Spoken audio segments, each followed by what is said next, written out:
Fali nangina ideo na olo bavima na Fali master omoni bolingo lelo omo ba bomba ngoti soke mateli yo edominaka ekoma o dégagement tina misu tina matoi tina zolo étouffement nangina ideo na nini nazo ideo boya moni ba jet de cache ba jet de kobatama ba jet de soki ndenge nini tout ça lioto to lia na kibefu te et pas kofi au sabaje wana te kofi pona kolongolo esprit état d'esprit. Ouais, les mélopées rappelaient celle de Fali Ipupa. On disait de lui d'ailleurs qu'il allait conquérir le monde, écumer de grandes scènes à Paris ou Kinshasa.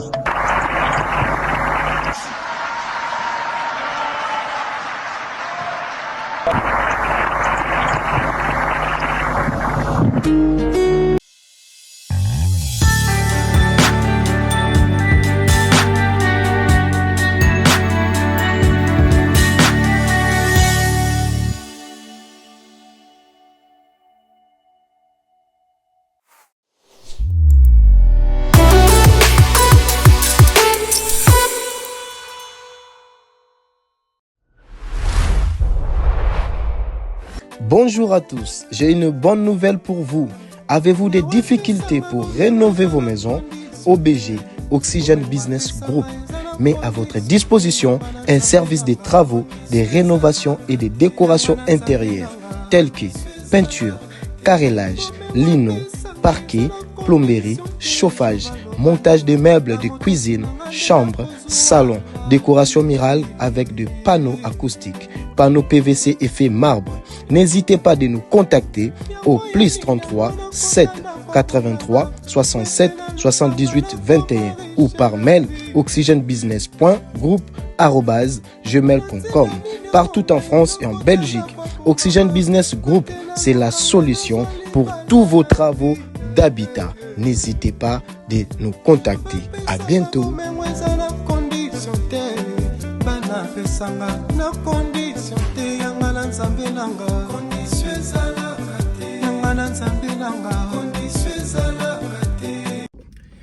Salut, bonjour fidèles abonnés de Oxygène Congo TV. Bonjour, bonsoir, ça dépend de l'heure à laquelle vous allez tomber sur cette vidéo. J'espère que vous allez bien et moi de mon côté ça va, malgré tout, Mikole belé main. Voilà, comme Deneb Sabino, occupation de Kébélé, surtout 8 ans. Il y a aussi la même émission, trop ça là. Mais occupation de Kitel me belé encore. Alors, j'espère que vous avez bien so abonné fidèle bino tout hein ba maman langai maman grâce maman Mimi Toumine maman Maxine de longue jambe na Suisse maman Diane Malika la gabonaise CG Jean-Pierre Gucci CG Grâce Mobambo Père Aleki Amalka Bandegotou président Nelson président Yayous Bakalos, Patrick Bakalos. Voilà, Bakalos depuis Paris. Voilà. Ça fait tellement longtemps l'actualité l'équipe Belé n'a encore rattrapé en hauteur. Mais c'est déjà Kenda posa ouais mais alors deux attends attendez de permettre bisauter pour tout ça là vraiment ça la ndenge sengeli donc vous comprendre kaka.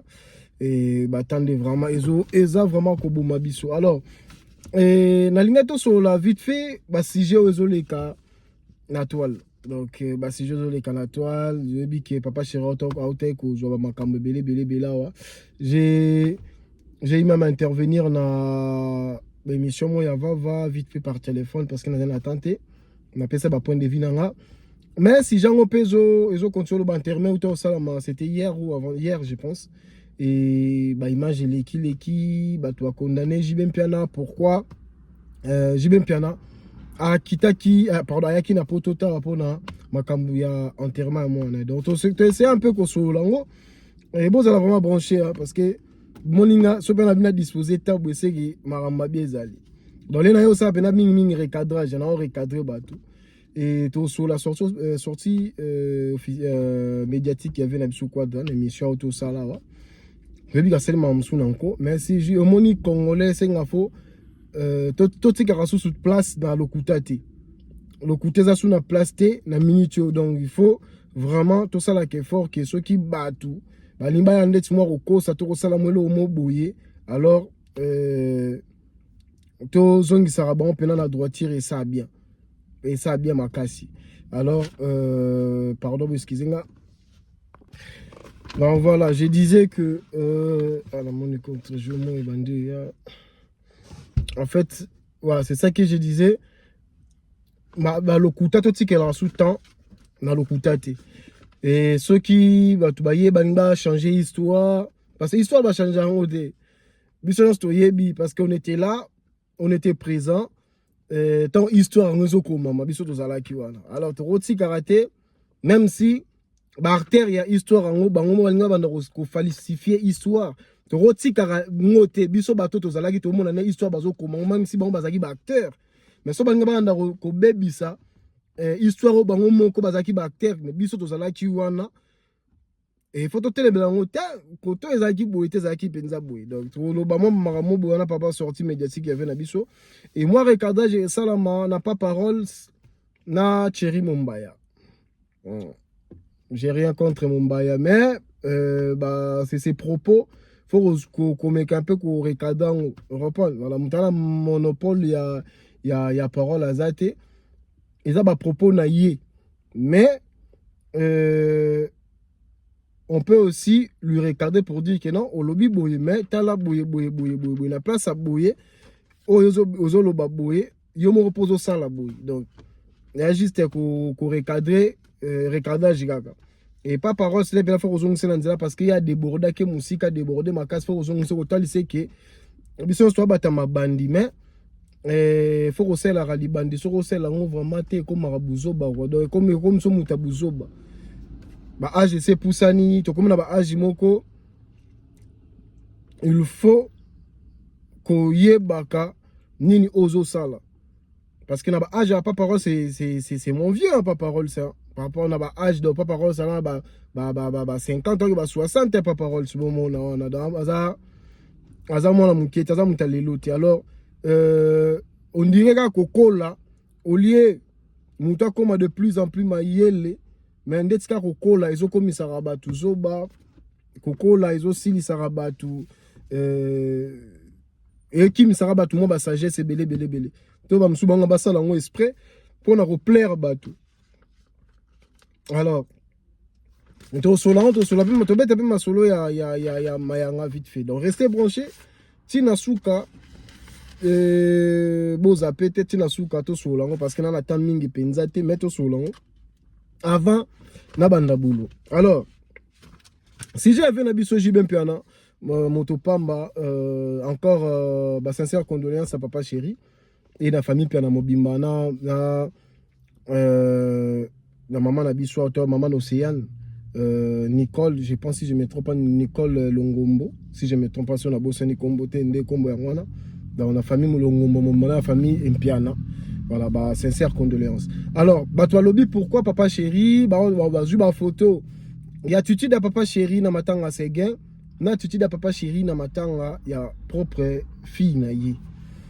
Et, bah, tu vas sali, bah, polémique par rapport à ça, netikara JB, et à zopé ça, bah, tout raison, de, bah, tu vas parce que, bah, taxa qui est que, yé moutalié, moi, na. Pourquoi vous en attitude à bongo na matanga ya Séguin, il était plus triste que na matanga ya moi. En fait, moi je voulais dire une chose. On dit tristesse. Tristesse au mutaza nango même na katsito na ya libanda boye je rôle bagay tristesse tous na ba température te tous na ba thermomètre te pour na ba température à tristesse. Tout un appareil de mesure, monto y a degré, y a tristesse au montazan, monto degré, y a douleur au montazan. Mais, et mon anaka, quand même, n'a pas acte, to n'a pas, comment dire, n'a pas façon d'habituer à se comporter. devant batu ne mutaye bake na ba expression faciale na biso to ne na bina ba comportement na biso ne to za vis-à-vis na batu za pemele so ya kelote mutu aza triste mutu aza normal et tout ça. Ce qui est vrai besoin de mon qui attitude à papa chéri na matanga Séguin, il était vraiment triste. Mais cela ne prouve pas que papa chéri azaki na mawa plus ni Séguin qui a moi na kufi non. Attitude de papa chéri azaki nango moi personnellement na trouva qu'ango il était normal. Place bato mona ka zo filmer on a filmé bato ba ndé ko yemba. Sans que côté la papa chéri. Mais non, on a dévolé. Dans le sens que et l'obité le roi papa chéri azalaki l'attitude il était normal que qu'est-ce qui se passe dans son cœur. C'est impossible. On peut pas comment on peut pas calculer degré à douleur à papa chéri danenga vanda ki wana na matanga segena matanga ya mwana ye tala na lobagelo ko na live moko ya vava to sala ba blague na maramususu me na maramabana te boyebi douleur o esala raté so bungisi muto aza plus proche na yo to muto aza vraiment pardon excusez-moi. Voilà, c'est ça que je disais. Rose la température température pour le degré degré il y a douleur au papa Shirazaki na ngona matanga ya segena matanga ya mwana ye. To maman ko juger bongo te parce que to yebi très bien to bo sanate il y a un facteur moral très important et que ba audio bimaki côté à famille à maman nabiso Nicole. Il paraît bah taxa qui papa chéri on a bien il paraît bah taxa papa chéri mutalier moi tu éviter climat ni neza ko s'est passé entre les deux familles parce que c'est que j'ai aimé na monaki bande konaye bana o papa chéri botana moi si mususu ba Bram banani ba Soraya et ba Junior ba zalaki na matanga ils étaient présents ba yo le lande kona bango mais température o ezoleka entre climat où ils entre les deux familles to yebité. Je ne pense pas qu'un père comme Jibin Piana a ko se décide avant de kaba se déstabiliser que notre monde a koufeli mwana ki na matanga mwana te non. Donc so to mona ki bande konaye ba kende kuna ça veut dire que papa soit qui na possibilité au kende. Alingaka kende. Peut-être température est bien te a préféré la mwana na musika. Et tout le monde appelle un jour, ce qui est vrai, tout le monde un jour, papa chéri, peut-être qu'il rendre visite na tombe à moi, ça ne change rien. Tant que ceux qui les alliés, supposons qu'il y a maquillé les alliés, et pour la reluka kimia, je pense que papa chéri, on a préféré qui, moi na kunda mana musika, et ya kunda ya za musika, les la moi na musika, moi na kunda mania. Pour éviter le deux familles affrontement, le deux familles, na Jibin Piana, la famille à Jibin na famille à maman de Nicole, pour éviter l'affrontement wana. Donc c'est quelque chose qui est normal et tout le corps taxé papa chéri t'es à salibo yem ta salibo non. Beaucoup y ba passion ya za nangote. Et la moni ba tout bazui ba image ya après matin après enterrement des alaka place ba toi qui na rokutana. Moi concert ebeta to bossa le moko te biso na culture na biso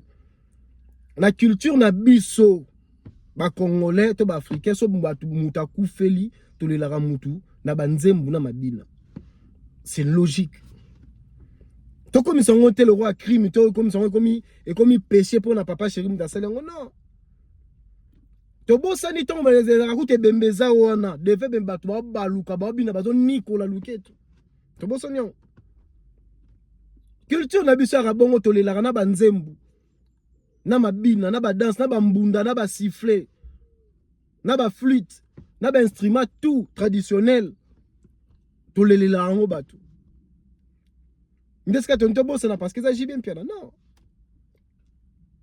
c'est normal après matanga bakuni place se raconte kutanaka j'ai oublié le terme babenga ngo ils ont la ben de consolation si je me trompe pas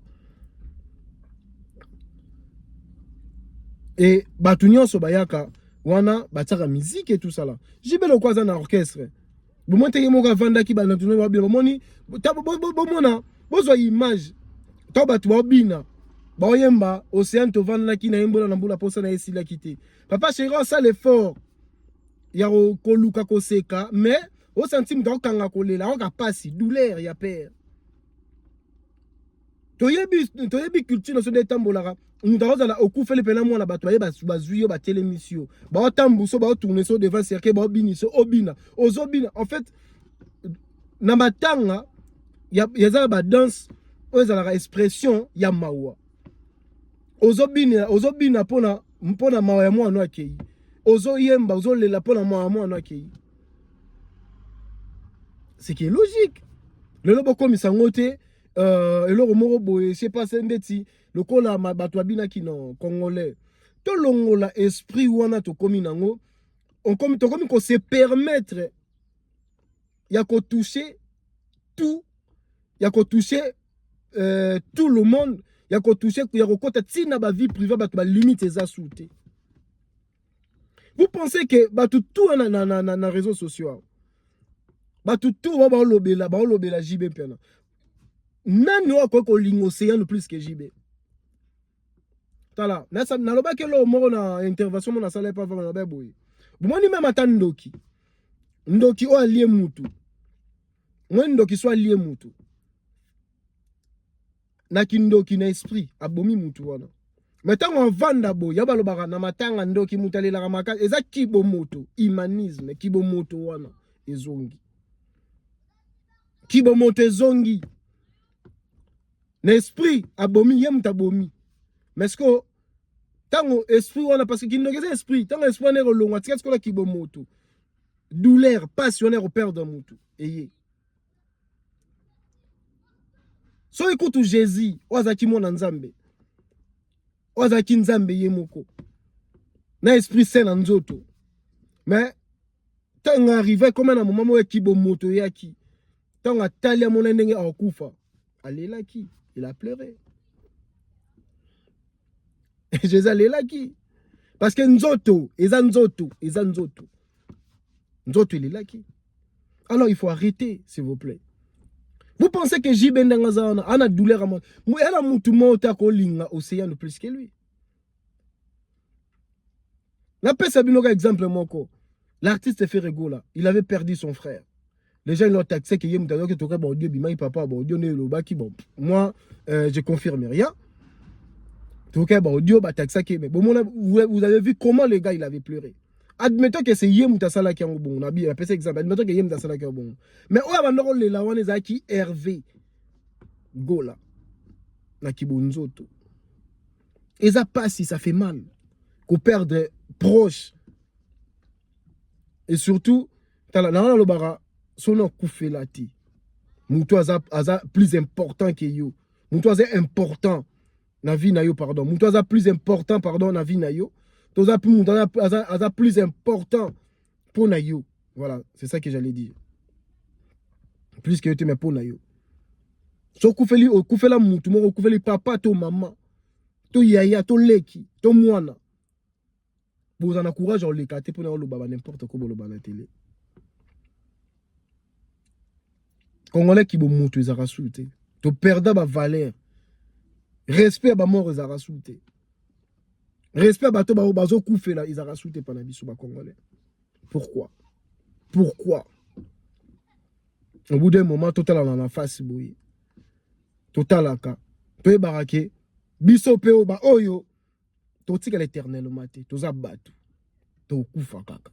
Un jour il y a to kende. Et te barake ba to sala. Avant to koufa. To futango. To futango kaka. Voilà. To leki si j'ai à JB Mpiana ba courage na papa chéri. Alors tu es na sortie médiatique à Koffi Olomide. Ane suka somela na likambo bandi yawo. Le V Quadra, non, que na basijango en désordre, non, basijango na zuzuzuana. Poser que soit ça la soka ça la liste. Il y a ma meilleur chanteur au balika na quartier là. Le V a eu du mal. Il y a tant à combat Fali, ce qui est normal. Ce qui est logique. En fait, moi, je peux tenir vers Guerté. Warrior peut pas tenir vers Guerté. Ce qui est logique. Vous savez, notre vieux, il a un problème jusqu'à aujourd'hui. Il a un problème moraux Zarake. Il a perdu l'un des meilleurs chanteurs congolais, Oyemoko Ayebike. Le petit là, s'il était encore chez moi, Nangana Samarambébélé à grave. A perdu ce qu'on bon. Le vieux a perdu trésor. A perdra quelque chose de valeur. A perdra quelqu'un oyo a regardé changer ba données il y a quartier latin aujourd'hui. Et le vieux il a perdu. Pourquoi? Par sa négligence. Négligence na yemoko. La négligence na yemoko a combien qu'on négligé pierre précieux wazaki nango, richesse wazaki nango orchestre naie. Comme on dit, en voulant trop gagner, on risque de perdre. Il a perdu l'artiste Fally Ipupa. Et le vieux problème où en a-t-il les lois à la railler na moutema encore si important. En plus, ce qui est vrai, ce qui est normal et logique, dans la relation bien vous attendez à quoi? Oh, tu n'as pas Kofi, allo ba bien pour la Fally, non. Mais et là, on a gaga, c'est lui-même le vieux. Il y a des images. Une émission, il y a Nani, il y a Marc Tabou. Ou l'obake, départ, il y a Fally. Ils le cola, a ébarraté sur Rosandeni. Le vieux l'obake, départ, il y a Academia. A ébarraté que à Rosandeni, mais arrivé à Fally, et alors il fallait qu'on soigne pour Tazalara nango. Fallait avoir un médecin. Il y a des blessures, il y a des coups au vieux quoi d'Azoua. Il y a perdre bourreau. Il y a perdre Moshili Passa, Somono, Banani. Comment il s'appelle? D'abord c'est comme on est nani mais c'est Sam Chintu mais c'est tout balongo en académie vous imaginez pota ya bato belé c'est quoi place vient Azako se contredire sans le savoir que soit dans la liste il y a soit disant meilleur chanteur naie. Mais ils ont mutu mo wazati mais mutu wana oyo bon bien mutu wana oyo apangusa ye donc apangusa te mais a soigner ye pota douleur et alors mutu mo ozui déception obanozo ba déception olingi basa pembe ba peso déception olingi mo sa mundu peso déception olingi mo sa mukusa peso déception olingi mo sa munena peso déception olingi mo sa muke peso déception donc genre tout ya basi ba déceva yo parce que ozui moko o sikwa longoli ba douleur wana ya bango tout. Vous imaginez moi songo zandeni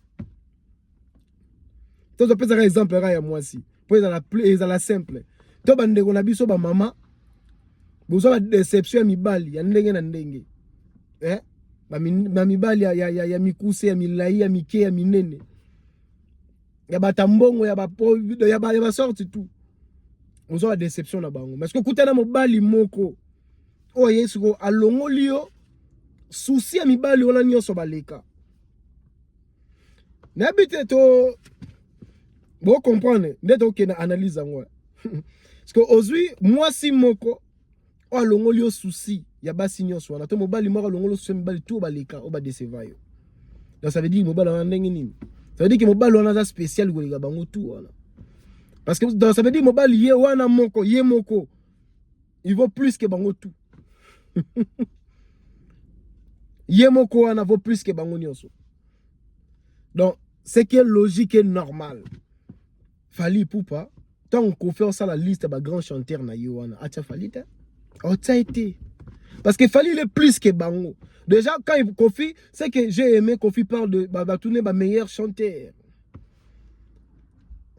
Fali il est plus que meilleur chanteur. Parce que Fali il est musicien, c'est un artiste et musicien complet. Lui il se limite pas qu'à niveau à chant, non. Donc c'est normal. Lorsque Kofi fait ça la classement, il y a un meilleur chanteur. À ça là-bas, où il y a falité. Premièrement, parce que la relation à bien c'est qui est logique. À sa falité, pour te yebi, que vient à sa falité. Et de deux, fallait azaka chanteur. À chanteur na yewana. Et Moutou, oh, y a na liste, vaut plus que bango nyonso. Vaut plus que bango nyonso. Le là on fait quoi dans comme ça fait mais toi sur yebi même moi ça fait quoi d'ailleurs moi yebi la muté manega lingane faire même faire yebi fait quoi dans lingagete on a son sala on zaka pc lengi et alors à pc lengi alors c'est logique vieux à ça ba classement ni wana tu es sur rappeler vieux ça recadage vieux histoire tant que mamara yo zali acteur ya histoire mais tant on tourner histoire wana biso ba témoin tozalaki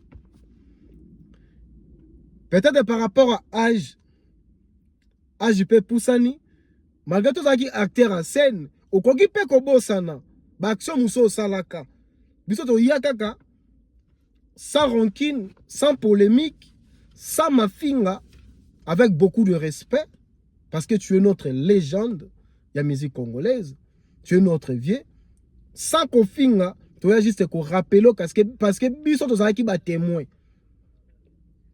On était là présent non to koufité alors toki ceux qui ont acteur ya film au bosani ba rôle muso jouaki na film wana biso to rappeler yo ba action mususo yo salaki na film wana go bosana parce que AGC poussani to yeka kande ko rappeler yo que vieux te place on zaki bongote place on tombola moi le kolo bobetaka moi moi maki ceux qui yuku guéri mo bo place wana place on bimisa moi crochet nyondo bosani lobi que place on bimisa kakatote ezaki crochet vieux voilà toi ne pas recadrer ko corriger kaka parce que tu comprends que vieux âge poussani ba mamso ko mo bosana vieux te rappeler l'album à tantan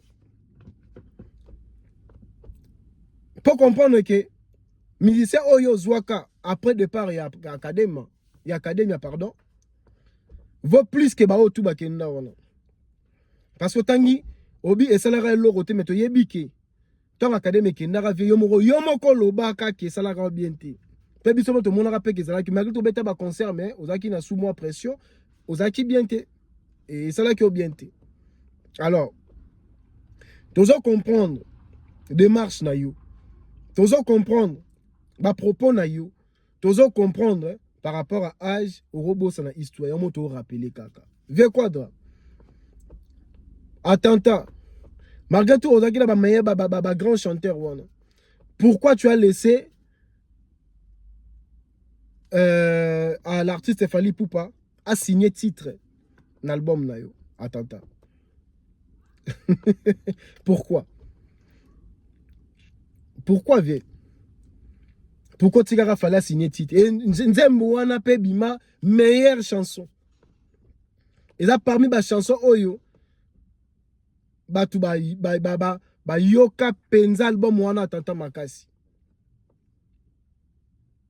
parmi ba Nzembo oyo et yoki sa album atanta wana makasi je sais pas moi yebeta fort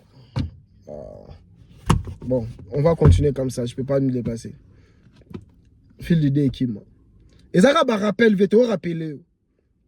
L'album Attentat wana. Et il y a des images, il y a des vidéos, il y a des émissions. Oh yomoro salobake. Moutounini arondi mapena moutou roi émissé le roi Fali. Hein? Allô en orchestre n'est pardon. Moutouni arondi mapena émissé le roi Fali allô en orchestre naïe. Vieux c'était toi. Bah image ezali. Un autre vieux. Et ça a rappelé parce que tu as dit que ah Jésus pousse à la maman super robot ça là. Vers le bili sounini. Yamoka de mission wana. Bon est-ce qu'on place sous et ça nga bien. Yamoto comprendre bon comprendre que ah bah warrior. Bon ça rigueur t'es pas vieux. Âge. Tu comprends? Na bana relation bien té. Na fali pour pas c'est normal. Aroma sonné comme on a été. Mais vieux, bah ma soeur m'soit bétonné ça par rapport à Jabosani. Asa acteur il y a film mais bisoto ba notre tourner film le roi bisoto zalaki. Faut te rappeler tes vieux action arabes été. Yamoto saka moi rappel. Bon ya ko regarder tu mes rappel. Voilà. To ben on rappel hein. Pour que bien pour regarder Janet ka to recadrer vieux ara mukolo talara HV pena age poussani. Moni ça bien té to recadrer vieux bon na age wana. Et ça le pena bien té. Tout ça la neve rappel, tout ça la rappel na ve na biso quoi d'accord aman songambeli songambeli ba beta liko fité voilà. Ve double king, non ba comme on songona légende, voilà. Ve tout ça le cas rappel. Na émission na avec quoi dans lobby boyi. A lobby ba poser par rapport il a fallu na quartier latin. Abi fali apporter belé na quartier latin. Apporter belé en plus on a chef, abana pesa yeba directive. Abana ko diriger yep. Après ça que peut ba conseil, qui conseil na PC ba conseil. Alors PC ba directive. Comment ça se fait musicien oyo aza moins que bateau yo tangi wana? OK, tu es chef d'orchestre. Ba pesa charge ya ki chef na muto na ba compétence ya la chef. La paix, ça n'importe qui. Et la structure, on est le roi quartier latin. Et vieux quoi dans Yomo Rosalie, mbiaka na ma musique. Donc, sauf Fali, avec un bagage, on ne jamais cher d'orchestre. Sauf Fali, Azala qui n'a pas compétence, il était moindre que les autres. On n'a jamais retaillé Azala chef. Donc, quand tu es déjà chef, ça veut dire que tu avais vu quelque chose.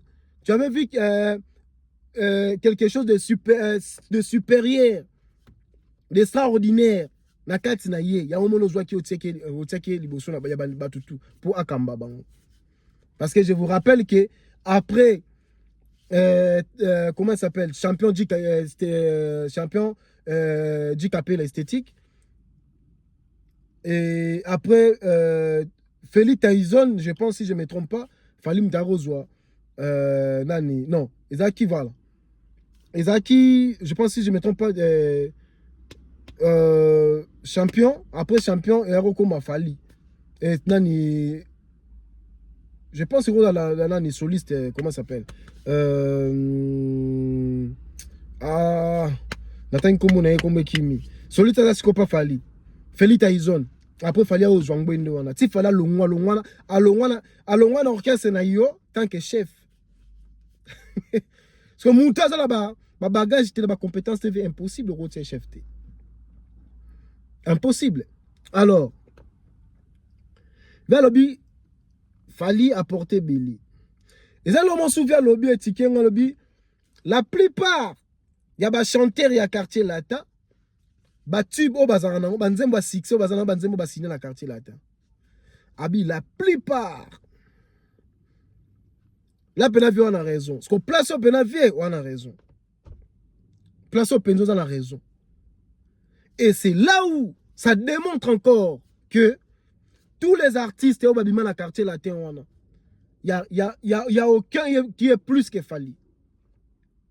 Parmi eux, il n'y a personne qui est plus que Fali. Parce que viens avec quoi affirmer. Bon, là, on est bien. Viens avec quoi affirmer que Fali. À l'équipe a mis tout dans le quartier latin. Pour y avoir la plupart des musiciens, au baleka na quartier latin atie nyonso te atie la plupart au banzem na bango ça parce que c'est pas tous les musiciens à quartier latin banzem na bango ezala ba tube na quartier latin non bon to ba tube te même bon to ba banzem ba succès la plupart des musiciens du quartier latin vers le Bibi la plupart donc moi une grande quantité il y a des musiciens il y a quartier latin banzem na bango succès ezali au bayemba na quartier latin et après le quartier latin babimisa banzem muni na succès ezati pour comprendre que bamise tout baleka na quartier latin wana mutu azala na niveau afali azate azate parce que bango tout le temps on dit la plupart bamise ba na quartier latin bazala banzembo a succès banzembo va se passer à succès ba o ba na quartier latin. Là tu as raison, bravo, tu as raison. Mais et panzi biso siko mémoire bon on analyse comme lengi. Et panzi biso siko mémoire pour te comprendre que to koti la kati. Pardon, excusez-moi. To koti la kati esprit. Il y a propos na yo. To fungola ngo siko. To sala ngo autopsie. Et ba propos na yo. To fungola to sala ngo autopsie to découvrir que oui, Vioza a raison. La plupart des ministères balongwa quartier latin. Banzemu na bango sala succès dans la quartier latin. Après quartier latin mu sala nzema succès zati. Sauf Fali. Oyo. Azala banzemu succès ko lekana yo moko. Ce qui est vrai. Il veut quoi dans banzemu succès? Oui. Mais banzemu Fali. Ils ont un succès ko lekaya yo vie. De preuve en eux. Ils ont la chanson Rumba T. Ils ont un disque d'or. Et un single d'or. On attend un nzembo mon côté. Même album, il y a loi. Nzembo loi. Oui, betara partout. Ils ont chanson mon rôle bas. Et si dans la communauté africaine, mobimba batoye bien baba. Il y a une référence à Kofi Olomide loi. Générique wana. Mais ils ont un single d'or. Ils ont un single d'or. Donc ça prouve encore que notre vieux, tu as raison, bah musicien tout, oyo, bah longa la quartier latin la plupart, bah nzem longa ça la succès quand la quartier latin sauf Fali, qui est exceptionnel, qui vaut plus que bango nyonso. Repasse qu'on vient à propos la place et même biso. Parce que bah musicien on a soki bazala qui danger kolega Fali. Bah meilleur chanteur oyo tangi wana. Et on a morota na chanson, on a succès. Bah soit disant bah meilleur chanteur. Il y a aucun chanteur on a chanson on a succès koleka. Bah nzembu oyo Fali a sala donc d'abord na quartier latin. Il y a aucun musicien à quartier latin ou a sala nzembu na quartier latin. Oyo sala succès koleka bah nzembu Fali a sala na quartier latin zate. Toka ba vena biso ya tout Eric tout si banzema bébé wanga wa motema passer le ki na bunginzela oui et ça la peut progresser ça la peut succès nango communautaire mais banzemba Fali éternellement ebima et kenda tina ba Afrique partout dans ba pays tout ba pays tout Afrique wana libanda ba ebiango koko kolobate pharmacie kolobate. Pour comprendre que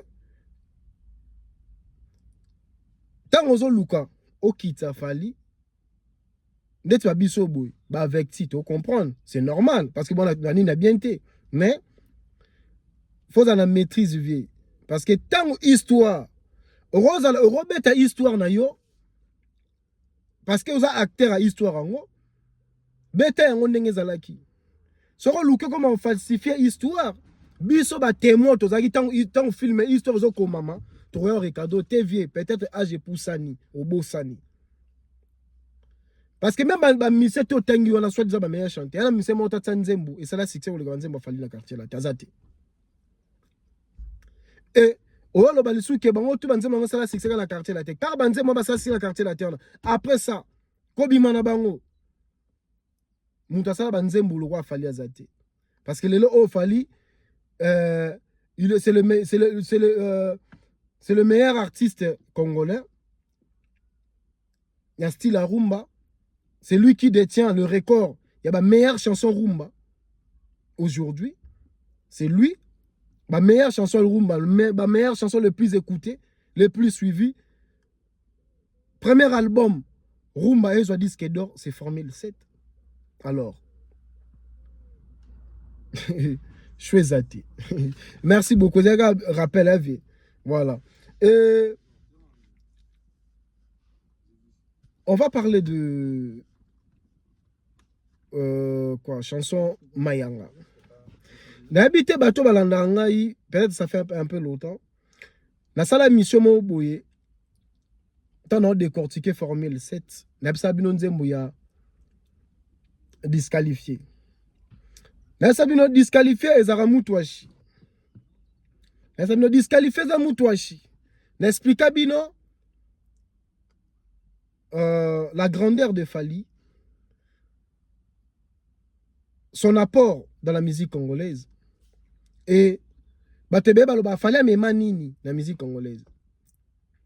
Nasi biso nos totali ba interview avec Jean Goubal ou à lobby par rapport à Fali. Tant on le que Fali biso de ba congolais to ba ko utiliser yeti. Ba tout le monde c'est comme c'est Lara qui jale le nom.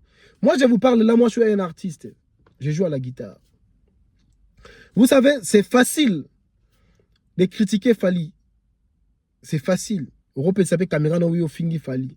Bato abete maboko, bato ba lingaro, bato ba kumisaro ba oui OK nango bien. Eza bon OK neka bon oui, c'est bien. Mais lorsqu'on revient dans la réalité, dans de normes de la musique, même artiste o beaucoup misabota de boso Fali bango mo ba sikabino. Baloba pela ke so bo yebaki. Grandeur à tipo na musique à Congo bonga bolobate. So boyeba ki savoir faire ya tipo bonga bolobate. Est-ce que vous savez apport à Fali na musique congolaise na kotoro ba eyembeli ya Kimboka Pepe Kalepe Yampania azana yembela ba Kimboka ana ba Kimboka wana ana on peut na rumba et ça peut ba succès na. Mais na bagelo romoko l'émission moko na salaki, je sais pas sur la chaîne na pas et pas ma sidi que je sali. Na lo belo romoko que Fali en fait, il a en lui seul na kati na yi ana culture congolaise mobimba na nzoto. Batu bazana premier na plateau na bakamwanga. Là, ça que Fali yemoko. Fali ka yemo mona wana. Na kati na ye, ana culture congolaise tout na nzoto. Il est le seul artiste congolais akobete la biso nzembo na Kimbala, abeti na Chiluba, abeti na Kikongo, abeti na Kiswahili. Akobete la biso ba style tout. Il y a betini tout, il y a mboka na biso, il y a tribu tout, to tchara bon. Yemoko. Il a ça. Ata eloko wana. Kimboka ya Fali, ezalaka pona bangala te non. Il est plus côté, il est encore plus fort côté Moutouachi. Oh batuna ba découvert te. Oh batu ba monango kaka il est vite fait. Bozo nzembo kwa Anissa eza Moutouachi pur. Abali me pena Moutouachi pur. Purement pena o pena ya kati wana. Ya Kasai penza. Nzembo Anissa. Et ayabete la biso disqualifié. En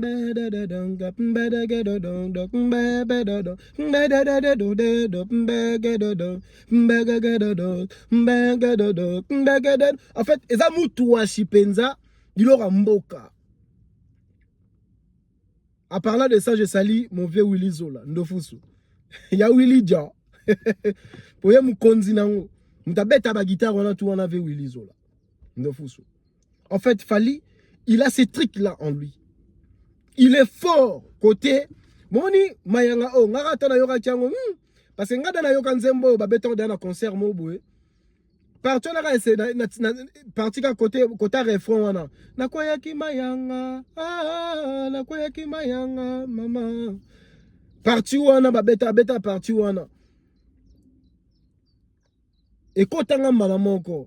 Apota ba yo bimisona ko pa ga za nzembo boye. Fallait il est fort. Côté Chilou Bawana batuna ba découvert.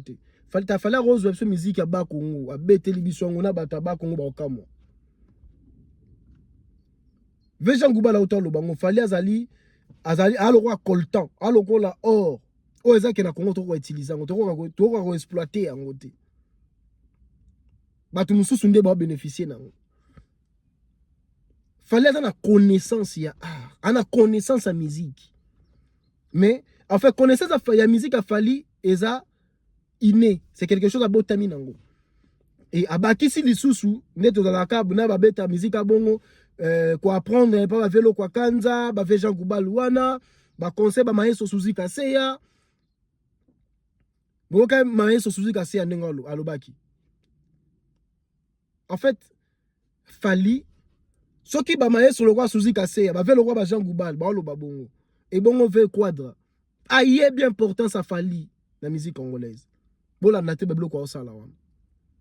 Et la chanson Mayanga, c'est juste une publicité mais en fait la façon dont fali akoti atali eza publicité liputa. Après pe robete la biso rumba moro boye liputa et non parce que na coutume tona coutume ya baluba ba balata ba maputa ba bilamba na ba ya mboka na ba sangisa ba maputa ba pane tout ça ikota ka bongo et azui kaka esprit wana contexte wana ya publicité wana ya pona liputa habite to bete na nzembo moko weke kota ba ndeko la swa Kasai et a pesi biso Mayanga. Tout le monde est d'accord. Tout le monde est d'accord. Chanson moi il y a 4 minutes kaka. Texte moi il y a facile, simple. Mais tout le monde a quoi Mayanga. Oza muluba mungala mukongo muswahili quoi Mayanga.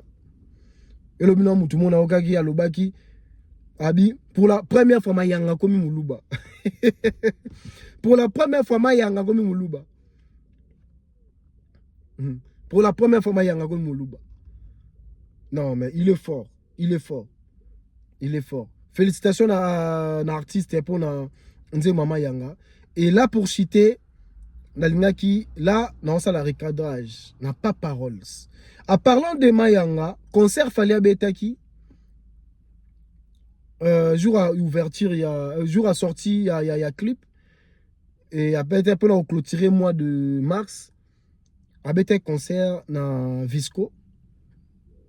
Et Didi Stone, tant que mannequin invité à Visco, na maman Alia, elle était accompagnée de maman Alia, bah bakuta ni na fali, place wana. En fait, place yo, na regardé même Mumbaya, même pas paroles. J'espère que Bissonion soto yebi très bien que Didi Stone a mannequin, a ça ba défilé, tout le monde a bakuta na fali. Et en fait, raconte à Didi Stone na fali, na Visco wana. Et à quand il fallait bakuta na Visco na ba défilé ba Balmain. Il y a Louis Vuitton. C'est presque pareil. Et ça ka moko. Sauf que wana zanakin maman li a pas avec bakutani bakangi photo. Pourquoi ba comme ça ngoti na niveau mutuloko pas paroles. Hein? Oza mukolo. Oza libandi moko komela. Biso to lando na sima. Mais ton calvitie en valeur. C'est libandi na yo en valeur, mon vieux. Et je sais pas si le V Quadra, il est au courant de ça. Je pense qu'il est au courant de ça parce qu'il y a un DCI, il y avait Quadra. Comment Kotika, nous ne pas paroles à y aller à télé pour à Rolobaka, propos mon déplacé contre moi na yo à moi si. Comme quoi à comment bimana fali. Attends. Il faut dans la parent moko même si dans la rancune na moi nanga na roki jamais quoi accepter. Ba biloko bongo. Bisono stoyebi très bien que Didi Stone a mannequin. Asala va défiler na ye. Aza muto azala na travail na monde ya mode. Et Visco. Bah on appelle la besoin muto roi Didi Stone parce la on publicité ma puta na bango. Aye wana ba ina mama Lia. Vous voulez que fallait écouter na mama Lia bete kara. Fallait écouter tel respect à qui envers mama Lia. Et tel salutation à Yana Didi Stone avec beaucoup de respect parce que c'est sa petite sœur. Didi Stone sa petite sœur naïe. Fallait moni Didi n'engaza no mona muke. Et j'ai suivi mon baya loba. Batu ba sepeli na ngoto ba kamwa ba réaction batu soki ba monaki V Quadra na Keina tuna mère na biso Niki Menga. Attends. Keina na V Quadra bakuta na circonstance nini. Soki pe bakuta neza exemple bakutani na place moko boza ke Keina yaki wana bakuta na V Quadra. Ça cause pas de problème. Donc, Niki Menga bakuta na V Quadra, ça cause pas de problème. Mais il y a Didi Stone na fali eza musala. Pourquoi toi bakuta na dernièrement a défilé moro de mode awa na fashion week moko. Bato loba ité pourquoi? Quand il y a tout rondé bato lobby. Pourquoi? Parce que ezaki na kin baba moni tout ça. Mais non, mais il faut arrêter. Au bout d'un moment, total après mon baya, moi franchement je ne comprends plus en ce moment. J'ai pas besoin ya koya pe ko lobela sur yeto ko landa ba makambo bon ça là parce que c'est y a rien de nouveau, il y a rien de spécial voilà. Ba acharnement contre Charlie Prince, moi je m'en fous de ça, je peux pas me mêler dedans. Na habité l'oni baba oui la bombe mais le gars il est mieux placé pour nous faire comprendre Batou que les distances sont bakutana fali et ça par rapport il y a Visco. Ils a fallu tes concert à fali tenda bengise baba non tout le monde a des distances à concert à fali à Paris la Défense Arena. Parce que c'est son grand frère. Maman li ba bakutani na nini na mamba Visco. Tout le monde a maman li y en a des distances partout ba kenda na même na Côte d'Ivoire. Pour la maramba maputa. Ba kenda kuna. Inde pe bazaki invité na Kinshasa. Alors pourquoi bon ça lango polémique pour rien. Beaucoup maintenant ma parole déplacée, oh t'es valeur ça mais non attends. Fallait la passer temps. Vous pensez qu'il fallait dans la besoin vraiment qu'il y a linga maman li à toi linga Didi Stone. Ça n'a pas de sens. Et fallait pas ça en intention que pour faire ayo que ça fait quoi dramonter ma passe non. Et là bien bon ça avait quoi d'achat fa ba no be ba na ma mère ali amutana arranger ma bon ça fallait. C'est Fali. Fali mutano arranger libal avec quadre na maman li. So maman li a tombo ki mutano ke sengi la avec quadre ba pardon et puis maman li ça c'est Fali pourquoi? Avec quadre yebi. Alors ça sert à rien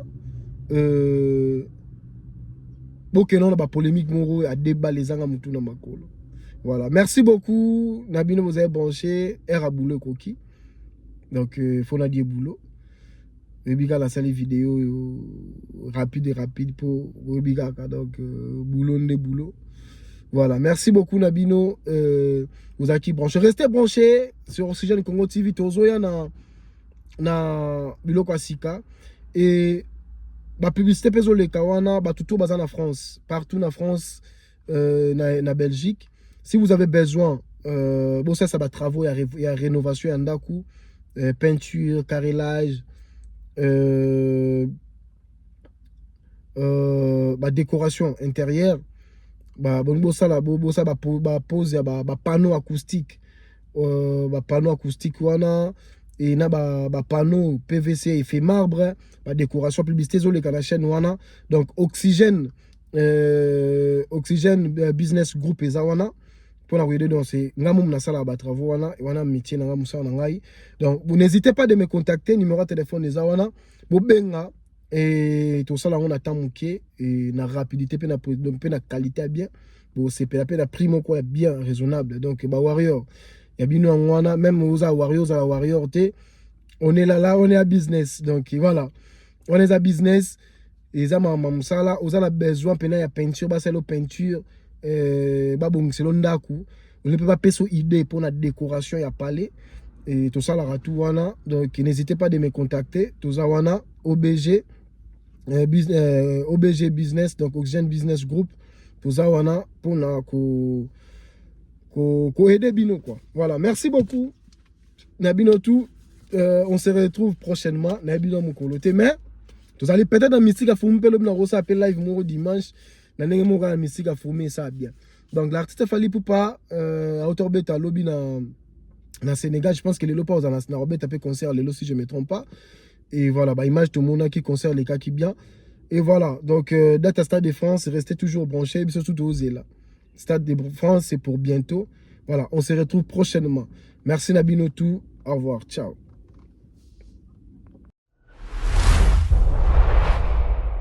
Bonjour à tous, j'ai une bonne nouvelle pour vous. Avez-vous des difficultés pour rénover vos maisons?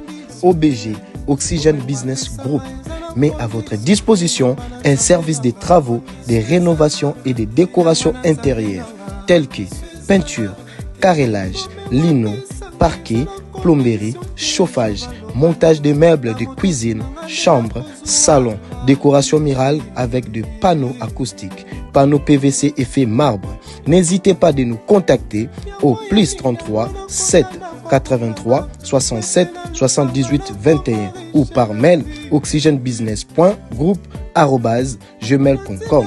Partout en France et en Belgique, Oxygène Business Group, c'est la solution pour tous vos travaux d'habitat. N'hésitez pas de nous contacter. À bientôt.